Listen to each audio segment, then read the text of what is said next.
Hello friends, welcome to online biology. आज हम जानेंगे chapter 10 cell cycle and cell division. अभी हम इसका चैप्टर 8 कर चुके हैं सेल स्ट्रक्चर के बारे में। सेल मॉलिक्यूल जो हैं मैक्रो मॉलिक्यूल्स और माइक्रो मॉलिक्यूल 9 चैप्टर, वो हम इस चैप्टर के बाद में करेंगे क्योंकि ये चैप्टर सेल से रिलेटेड है, इसलिए सेल साइकिल और सेल डिवीजन पहले कर लेते हैं और उसके जस्ट आफ्टर बायोमोलिक्यूल्स हम करेंगे। तो आज हम कौन कौन से टॉपिक पढ़ेंगे? हम पढ़ेंगे सेल साइकिल। सेल साइकिल क्या होता है? जब यूनिट स्टार्ट हुई थी तो उससे पहले ही मैंने आप लोगों को एक डायग्राम दिखाया था जिसमें सेल साइकिल दिया हुआ था। आज हम उसे डिटेल में पढ़ेंगे। सॉरी। एम फेज क्या होता है, सिग्निफिकेंस ऑफ माइटोसिस, माइटोसिस और मियोसिस के बारे में हम जानेंगे। तो सिग्निफिकेंस क्या होती है माइटोसिस की, मियोसिस क्या होता है, सिग्निफिकेंस ऑफ मियोसिस क्या होती है। तो हम सारे अवेयर हैं कि जो ये सेल है ये ग्रोथ करता है, ठीक है। ग्रोथ करने के बाद ये 2 डॉटर सेल्स में डिवाइड हो जाता है। अब ये जो डिवीजन है ना केवल पॉपुलेशन बढ़ाने के लिए ज़रूरी है बट ऑल्सो ग्रोथ के लिए भी ज़रूरी है, क्योंकि देखो आज अगर ऑर्गेनिज्म इतना बड़ा है तो कल ग्रोथ के बाद इतना बड़ा हो जाएगा, ठीक है। अब अगर आप जानते हो कि ह्यूमंस में हाइट बढ़नी बंद हो जाती है लेकिन ग्रिथ में जो उसकी चौड़ाई है वो तो बढ़ती है ना, तो सेल्स जो है डिवाइड रीडिवाइड होकर बनते हैं फिर से, ठीक है। तो इसमें हम डिफरेंट डिफरेंट एनिमल्स के बारे में पढ़ेंगे, जैसे यीस्ट के बारे में हम पढ़ेंगे कि उसका सेल साइकिल कितना होता है। तो पहले हम जानेंगे सेल साइकिल के बारे में। एक्चुअली में सेल साइकिल क्या है कि कोई भी सेल है, ठीक है। अब ये सेल साइकिल क्या है, डिवाइड होकर 2 बनाएगा, ठीक है। डिवाइड होकर 2 बनाएगा, फिर ये जो सेल है ये फर्दर क्या करेगा, ग्रोथ करेगा अपने इसमें, ठीक है। और ये फर्दर किस में हो जाएगा, 2 में डिवाइड हो जाएगा। तो ये जो है ना कि फिर से ग्रोथ करना, फिर से डिवाइड हो जाना, ये सेल साइकिल कहलाता है, ठीक है। यानी एक्चुअली में क्या है, डुप्लीकेशन सीक्वेंस ऑफ, हम यहाँ देखते हैं the sequence of events by which cell duplicates its genome, synthesize the other constitute of cells, eventually divide into 2 daughter cell, जिसे हम बोलते हैं सेल साइकिल। तो इसमें मोस्टली में क्या होता है, इसमें डीएनए का डुप्लीकेशन होता है, प्रोटीन का डुप्लीकेशन होता है, सेंट्रियोल्स का डुप्लीकेशन, सेंट्रियोल सिर्फ एनिमल सेल्स में होते हैं तो ध्यान रखिएगा, ठीक है। डुप्लीकेशन होता है और जो जब ये डुप्लीकेशन पूरा कंप्लीट हो जाता है तो सेल 2 में डिवाइड हो जाता है। अब देखो माइटोसिस और मियोसिस में क्या अंतर है ये भी हम अभी जानेंगे, ठीक है। तो नेक्स्ट हम करते हैं फेसेस कौन कौन से हैं सेल साइकिल के। ये जो डायग्राम था ये सबसे पहले मैंने आपको बताया था जब 8 चैप्टर स्टार्ट करा। तो फेसेस ऑफ कौन से होते हैं, 2 फेसेस में डिवाइडेड है, एक तो इंटरफेस होता है और एक एम फेस होता है, माइटोटिक फेस भी इसे हम बोलते हैं, ठीक है। 2 फेसेस में डिवाइड होता है और जो ह्यूमन के जो अंदर सेल्स होते हैं वो अप्रोक्सीमेटली 24 आवर्स लेते हैं डिवाइड होने में, ठीक है। जो यीस्ट के जो अंदर सेल्स होते हैं वो 90 मिनट्स का साइकिल जो है कंप्लीट करते हैं। इसी तरह इकोलाई के अंदर आप चैट बॉक्स में लिखना कितने मिनट में करते हैं, तो बताना मुझे, 20 मिनट्स होते हैं ऑलमोस्ट, ठीक है। लेकिन आप बताना कि ये सही है या गलत है, 20 मिनट्स होते हैं या नहीं होते हैं। तो ये याद रखना है कि यीस्ट जो है 90 मिनट्स में डिवाइड करती है और जो ह्यूमन का है जो सेल जो है टिपिकल यूकारियोटिक सेल जो है ह्यूमन सेल्स वो 24 आवर में डिवाइड करता है। ये MCQ में आया हुआ है, कई बार आया हुआ है नीट में। अब हम करेंगे इंटरफेस और एम फेस। इंटरफेस से पता लग रहा है एक्चुअली में ये क्या होता है, ग्रोथ फेस होता है, और एम फेस क्या होता है, डिवाइडिंग फेस होता है, माइटोटिक फेस भी हम इसको बोलते हैं। तो देखो इस सेल साइकिल में दिया हुआ है कि ये जो पूरा है ना, ये जहाँ तक ये इंटरफेस है, ये और ये जो बाकी का बच गया है ये है एम फेस। अब देखो इस डायग्राम से ही हम समझेंगे, इंटरफेस फर्दर डिवाइड होता है G1 फेस में, ग्रोथ 1, सिंथेटिक फेस और ग्रोथ 2 फेस, ठीक है। और यहाँ पे देखो G नोट दिया हुआ है, ठीक है। इसे क्यूसेंट स्टेज बोलते हैं। कई बार सेल क्या होता है कि सेल डिवाइड हो गया लेकिन अब ये बोलता है कि अब मुझे डिवाइड नहीं होना, अब मैं यही रहूँगा, ठीक है, अब मैं आगे डिवाइड नहीं होऊंगा। फिर सेल डाई हो जाता है, ठीक है। जब सेनीसेंस स्टेज आती है तो उस कंडीशन में भी ये होता है। तो जब रेस्टिंग स्टेज में आ जाए सेल और बोले कि भाई अब मैं डिवाइड नहीं होऊंगा, तो उस स्टेज को हम क्यूसेंट स्टेज बोलते हैं। When cell is not further divided into daughter nuclei, उसको बोलते हैं क्यूसेंट स्टेज। अब क्यूसेंट स्टेज अगर नहीं आती है तो ग्रोथ 1 में चला जाता है। ग्रोथ 1 में क्या होता है, जो इसका अंदर का मटेरियल है वो बढ़ना शुरू हो जाता है, ठीक है। इसे हम आगे देखते हैं, 1 बाय 1 हम देखेंगे इसको, ठीक है।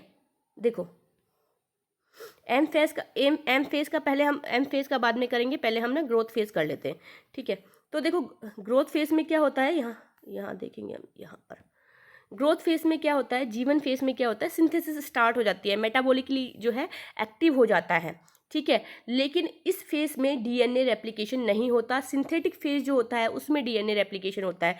डीएनए जो है, ठीक है, वो अनवाइंड हो जाता है और यहाँ से दूसरा जो है डीएनए बना देता है। तो ये अपनी पूरी कार्बन कॉपी बना देता है। तो यहाँ पे जो है 2 कॉपीज प्रेजेंट हो जाती हैं। तो 2 कॉपीज प्रेजेंट हो जाती हैं, लेकिन अगर ये n नंबर में है तो n नंबर में ही रहेगा, डुप्लीकेशन ऑफ नंबर नहीं होता है, ठीक है, डबलिंग नहीं होती, लेकिन कार्बन जो कॉपी होती है उसकी 2 कार्बन जो कॉपी होती है वो 2 हो जाती हैं, मतलब 1 से 2 हो गया। अगर ये 2C था तो 4C हो गया लाइकवाइज, ठीक है, लेकिन n नंबर नहीं बढ़ता है। तो ये किस में होता है, ये सिंथेटिक फेस में होता है।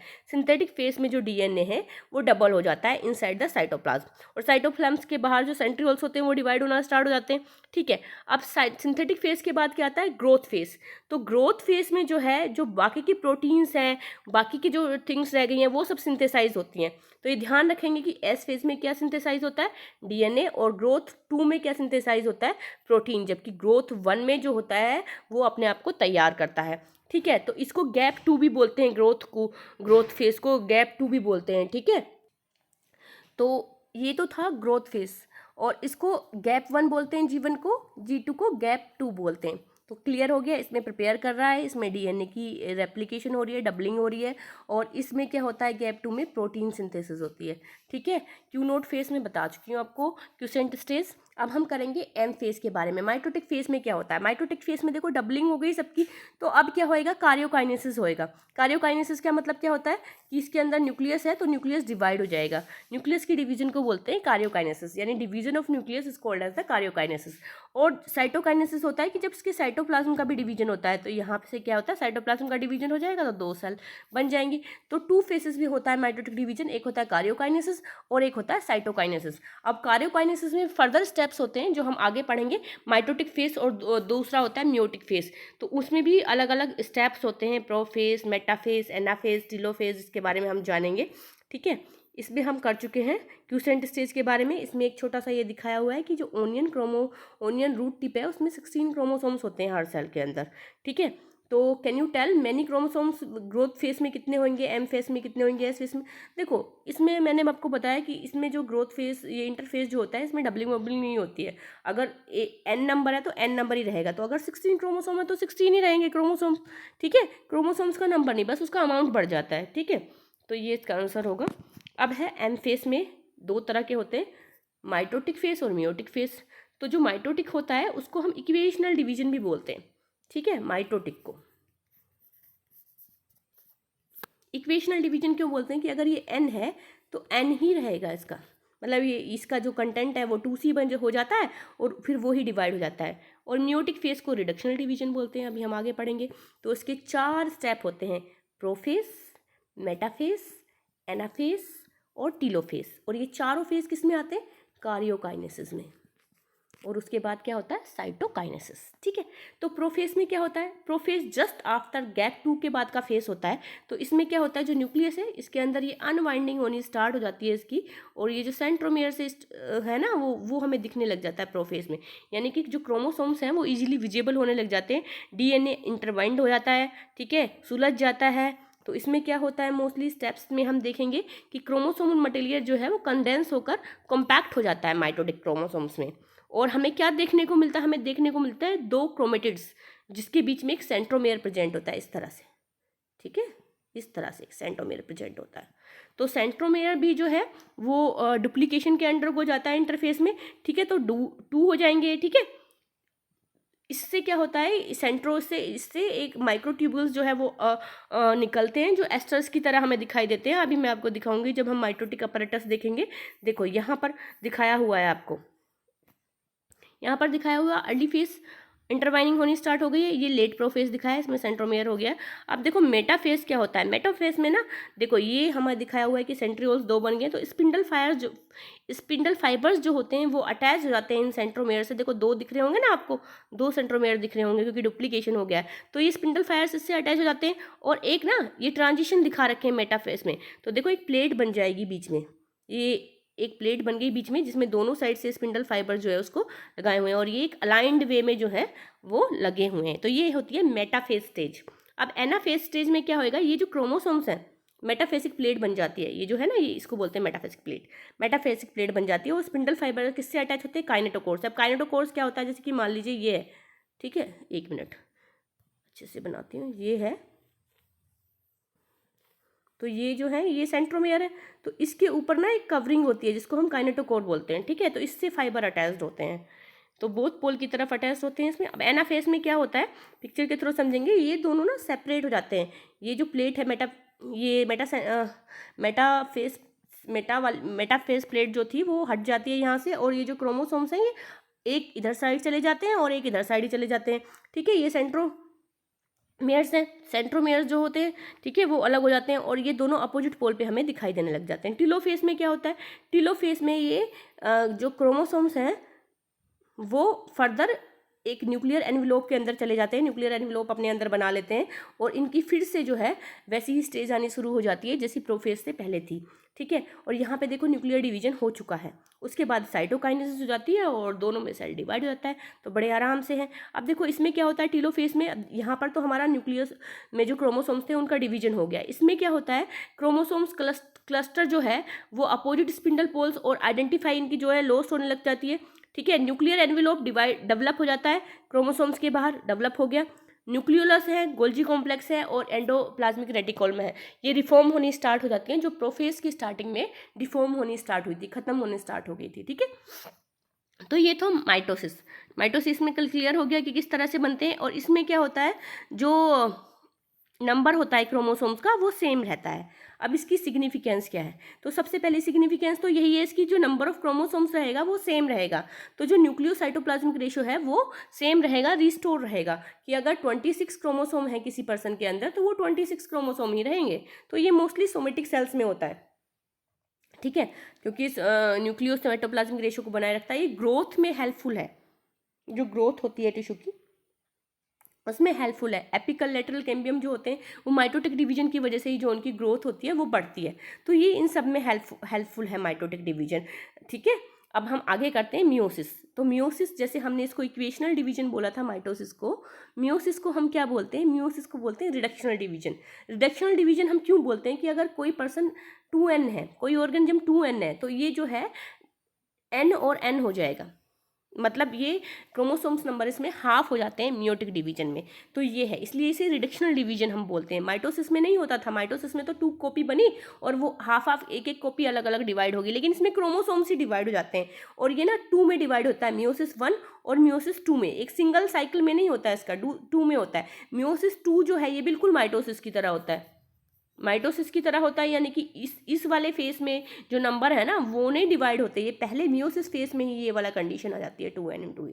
कैसे आ जाती है मियोसिस में और किस तरह से इसके स्टेजेस होते हैं, स्टेजेस बिल्कुल सेम होते हैं, बस इसका प्रोफेज जो है वो हम फर्दर पार्ट्स में डिवाइड करके पढ़ेंगे। तो देखो यहाँ से क्या है, मियोसिस 1 में प्रोफेज 1, मेटाफेज 1, एनाफेज 1, टीलोफेज 1, और मियोसिस 2 में प्रोफेज 2, मेटाफेज 2, एनाफेज 2 और टीलोफेज 2। मियोसिस 2 जो है बिल्कुल माइटोसिस की तरह होती है, तो इसे बड़े आसान तरीके से वैसे ही हम पढ़ेंगे जैसे माइटोसिस को पढ़ा था। मियोसिस में जो है वो 2n से n नंबर हो जाता है, और जो इसका प्रोफेस है उसमें क्या क्या चेंजेस होते हैं इसमें, और क्रॉसिंग ओवर होता है, तो इसकी हम फाइव स्टेजेस को भी हम इसकी स्टेजेस को भी हम पढ़ेंगे। तो बेसिकली हम इसमें पहले पढ़ लेते हैं, 2-4 पॉइंट दिए हुए हैं, पढ़ लेते हैं। मियोसिस 1 जो है इनिशियली स्टार्ट होता है after the parental chromosomes have replicated to produce identical sister chromatids at S phase. S phase में क्या हुआ, डबलिंग हो गई, तो मियोसिस क्या करेगा, इन्वॉल्व करेगा पेयर ऑफ होमोलोगस क्रोमोसोम्स, ठीक है, और रिकॉम्बिनेशन होएगा उसमें नॉन सिस्टर क्रोमेटिड्स जो थे होमोलोगस क्रोमोसोम्स की, उनकी नॉन, जैसे कि अभी बताऊंगी मैं आपको पिक्चर के थ्रू। 4 हैप्लॉइड सेल्स जो होंगे वो फॉर्म होंगे at the end of meiosis 2। यहाँ पे 2 हो गए और फिर ये 2 से फिर 2 और बन जाएंगे तो 4 हो जाएंगे, तो 4 जो है एट द एंड हमें मिलते हैं। म्यूटिक इवेंट जो है वो ग्रुप्ड होता है फॉलोइंग फेसेस में। अब इनके फेसेस जो हैं वो हम पढ़ेंगे, ठीक है। तो पहला है प्रोफेस, प्रोफेस 1 एक्चुअली में, और प्रोफेस 1 में क्या स्टेज होती है, प्रोफेस 1 में जो पहली स्टेज है उसका नाम है लेप्टोटीन। लेप्टोटीन प्रोफेस 1 की पहली स्टेज है ये। दूसरी फेस है इसका जाइगोटीन, तीसरा फेस है इसका पैकाइटीन, फोर्थ फेस है इसका डिप्लोटीन, और फिफ्थ फेस है इसका डाइकाइनेसिस। इनमें से हमको हर एक की हमें इसकी क्वालिटी पता होनी चाहिए कि इस फेस में स्पेशली क्या होता है, क्योंकि इसमें से MCQ बन जाते हैं, और कई बार जो लॉन्ग क्वेश्चन आए उसमें भी मियोसिस और माइटोसिस के बीच में डिफरेंस पूछा है, तो डिफरेंस बताने के लिए प्रोफेस 1 के जो स्टेप्स हैं वो ज़्यादा अच्छे से पता होने चाहिए, क्योंकि इसी में मेजर डिफरेंसेस होते हैं। तो जो इसकी लैप्टोटीन स्टेज यानी कि जो इसकी फर्स्ट स्टेज है, इसमें क्या है, विजिबल होना स्टार्ट हो जाते हैं, जैसे प्रोफेज में हमने पढ़ा था ना माइटोसिस में, और जो ना कॉम्पैक्ट होने शुरू हो जाते हैं क्रोमोसोम्स, ठीक है। तो इसमें मोस्टली क्या होता है कि कॉम्पैक्ट होने शुरू हो गए, अनवाइंड होने शुरू हो गए, ठीक है। अब जो जाइगोटीन स्टेज होती है, सेकेंड वाली स्टेज, उसमें क्या होता है कि पेयरिंग में आ जाते हैं ऐसे, और ना सिनेप्सिस फॉर्म कर लेते हैं, सिनेप्टिकल कॉम्प्लेक्स अगर हम कहें तो। देखो ये यहाँ देखो, ये क्रोमोसोम्स जो है एक है, ठीक है। बाइवेलेंट, ये हम बोलेंगे एक क्रोमोसोम है, और ये जो है दूसरा क्रोमोसोम, दूसरा क्रोमोसोम नहीं, यही है, बाइवेलेंट है, दो हैं, बाइवेलेंट है, और हम इसे टेट्राड, 1 2 3 आर्म्स है ना इसकी, इसलिए इसे हम क्या बोलेंगे, टेट्राड बोलेंगे। तो ये ना स्नेप्टिकल कॉम्प्लेक्स फॉर्म कर लेते हैं ऐसे, जो इसकी नॉन सिस्टर क्रोमोसोम्स है ना, वो इसके ऊपर आने लग जाती है, स्नेप्टिकल कॉम्प्लेक्स जो है वो फॉर्म करने लग जाते हैं इसमें, जाइगोटीन स्टेज में। और जो पैकाइटिन, उसके बाद ये जो स्टेज है वो थोड़ी देर के लिए रहती है, उसके बाद झट से जो है इसकी थर्ड स्टेज जो है पैकाइटिन स्टेज, वो आ जाती है। और पैकाइटिन स्टेज में बड़ा इंटरेस्टिंग का सा फीचर होता है, देखो इसको हम ऐसे करेंगे, अब ये थोड़ा सा सुंदर सा नहीं बना है, इसको थोड़ा सुंदर सा बना लेंगे, 1 मिनट, ऐसे ही समझ लो, तो ये ऐसे ही बन रहा है बस ऐसे, ठीक है। तो इसमें क्या होएगा, ये होमोलॉगस क्रोमोसोम्स है, ये दूसरा क्रोमोसोम्स है, ठीक है। तो इसकी जो नॉन सिस्टर क्रोमोसोम्स होंगे ऐसे, वो आपस में क्रॉसिंग ओवर कर लेंगे ऐसे, जो हमने बताया था पैकाइटिन स्टेज में, जब क्रॉसिंग ओवर करेंगे तो जो एक आर्म है वो दूसरी आर्म के ऊपर आ जाएगी ऐसे, ठीक है। तो इससे क्या होएगा, जो इसका जो पार्ट है, ये वाला जो पार्ट है वो इधर चला जाएगा, और जो दूसरी आर्म का पार्ट है ये वाला चला जाएगा। इससे क्या है, रिकॉम्बिनेशन बनेंगे, नए रिकॉम्बिनेशन, जो पहले वाले थे ना जीन्स, वो नहीं बनेंगे, नए रिकॉम्बिनेंट बन जाएंगे। तो इस प्रोसेस को बोलते हैं रिकॉम्बिनेशन। और ये जो आपस में चेंज करते हैं ना अपने पार्ट को, इसको बोलते हैं क्रॉसिंग ओवर। और ये कौन सी स्टेज में होता है, पैकाइटिन स्टेज में होता है। तो ये ध्यान रखना है कि सिनेप्टोनिमल कॉम्प्लेक्स किसमें बनता है, जाइगोटीन स्टेज में, और फिर क्रॉसिंग ओवर और रिकॉम्बिनेशन किस में होता है, पैकाइटिन स्टेज में। बाइवेलेंट और टेट्राज भी किसमें बनते हैं, जाइगोटीन स्टेज में। तो इसमें एमसीक्यू पूछे गए, ध्यान रखने। उसके बाद अब क्रॉसिंग ओवर हो गया, ठीक है। अब आती है नेक्स्ट, आती है डिप्लोटीन स्टेज। कौन सी आती है, डिप्लोटीन स्टेज। इसकी खास बात ये है कि चेज़मेटा फॉर्मेशन की, देखो ये जो था, ये इस तरह से जो था ऐसे बनना शुरू हुआ, तो ये क्या हुआ, देखो ये एक्स की फॉर्म होगी, देखो ये दिख रही ना एक्स, तो ये एक्स शेप्ड बन गया, इसको बोलते हैं चेज़मेटा फॉर्मेशन। अब ये अलग हो जाएंगे इससे, ठीक है। तो ये होता है चेज़मेटा फॉर्मेशन। तो ये ध्यान रखनी है, जो जाइगोटीन फेज था उसमें क्या हुआ था, सेकंड वाली जो फेज थी उसमें क्या हुआ था कि सिनेप्टोनिमल कॉम्प्लेक्स बना था, बाइवेलेंट और टेट्राड बने थे, ठीक है। पैकाइटिन में क्या हुआ था, क्रॉसिंग ओवर होना स्टार्ट हुआ था, या हो गया था क्रॉसिंग ओवर, और उसमें रिकॉम्बिनेशन बनने शुरू हुए थे। डिप्लोटीन में क्या है, चेज़मेटा रह जाता है, ठीक है, चेज़मेटा फॉर्मेशन हो जाता है, बाकी सब कुछ क्या है, सेपरेट हो जाते हैं, ठीक है। इसमें क्या है, recognise by dissolution of synaptonemal complex, जो सिनेप्टोनोमिक कॉम्प्लेक्स था उसका डिसोल्व हो जाता है, और tendency of recombined homologous chromosomes of bivalent to separate each other except the site of the crossover. Crossover की साइड को छोड़कर बाकी सारे में जो है वो अलग हो जाते हैं, एंड दीज एक्सेप्ट स्ट्रक्चर को क्या बोलते हैं, चेज़मेटा। और जो अब एक और चीज़ ध्यान रखनी है कि जो ऊ साइड्स होता है वर्टिब्रेट्स का, उसमें डिप्लोटीन मंथ्स या ईयर्स तक भी रहती है। ह्यूमन के केस में भी जब बेबी बर्थ करने वाली होती है, ठीक है, तब उस स्टेज में oocytes अरेस्ट हो जाते हैं, और प्यूबर्टी के टाइम तक वो अरेस्टेड रहते हैं, वो इसी स्टेज में रहते हैं, ठीक है, डिप्लोटीन स्टेज में रहते हैं, वो प्रोफेज 1 की डिप्लोटीन स्टेज में अरेस्ट रहते हैं। एंड देन आफ्टर डाइकाइनेसिस होती है फाइनल स्टेज, और जब ये क्या है, प्रोफेज 1 जो है पूरा कंप्लीट हो जाता है, इसमें पूरी तरह से कंडेंस हो जाते हैं, ठीक है। अब आती है मेटा स्टेज 1।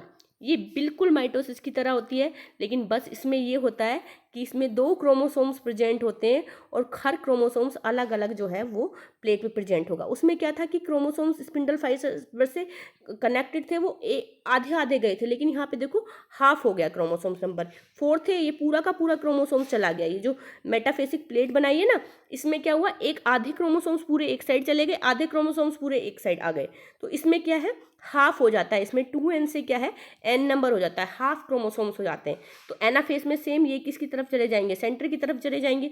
और टेलोफेस में क्या है, इसमें न्यूक्लियर एनवेलोप फिर बनना शुरू हो जाएगा, और बाकी के जो न्यूक्लियर मेम्ब्रेन्स हैं, एंडोप्लाज्मिक रेटिकुलम, ये सब बनने शुरू हो जाएंगे, और ये जो सेंट्रियोल्स है ये ख़त्म होना स्टार्ट हो जाएगा। तो ये होता है इसमें, ठीक है। प्रोफेज 1 को के सारे स्टेज हमें याद रखने, ये भी याद रखना है कि डिप्लोटिन स्टेज जो था उसमें वर्टिब्रेट्स में oocyte अरेस्ट हो जाता है, ठीक है। अब हम जाते हैं मियोसिस 2 पे।